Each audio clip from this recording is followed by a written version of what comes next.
mata sa'yo. Uy, buko bang hindi namin alam kung anong gagawin yung litawang matay. Chronicles 20 verse 12. Hindi namin alam kung ano ang gagawin. Ngunit ang aming mga mata sa'yo lang nakatingin. Sa'yo lang yung babae, bago sa buhay, tapos para po siyang nagkakatiwalaan lagi mga Diyos at para po siyang mag-isa sa buhay. Nagtitiwala po siya sa Diyos. Kaya po hawak-hawak po siya. Para po siyang nakatinig sa lugar. Pero nang inalaka po siya ni Tito sa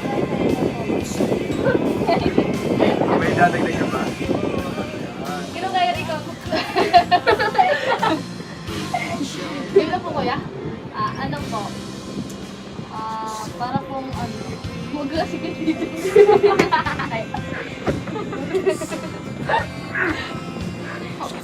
Ano po? Parang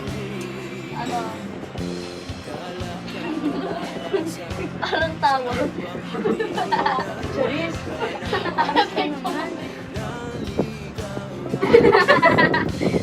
Ano po kasi paliwanag ako yan? Ano yung isang picture? Ano kaya yung... Nakita mo. Oo, may matawag. Galit. Grabe naman yun. Grabe yun. Pwede magtulungan yun. Sige. Parang po yung babae. Lalo na po. Parang hindi niya na po pinakaya. Kaya po parang nagdadasal lang po siya. Tinutulungan po parang pinapagaan po ng tapos parang sinasabi ko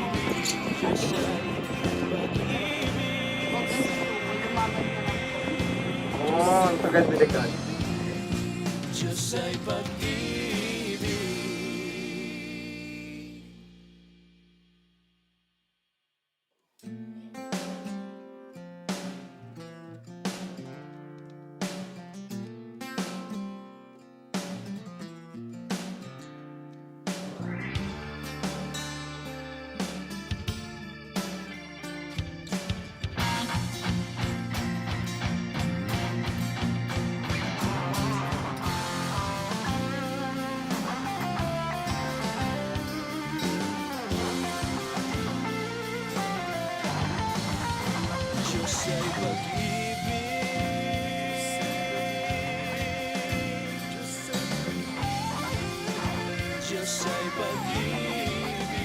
just say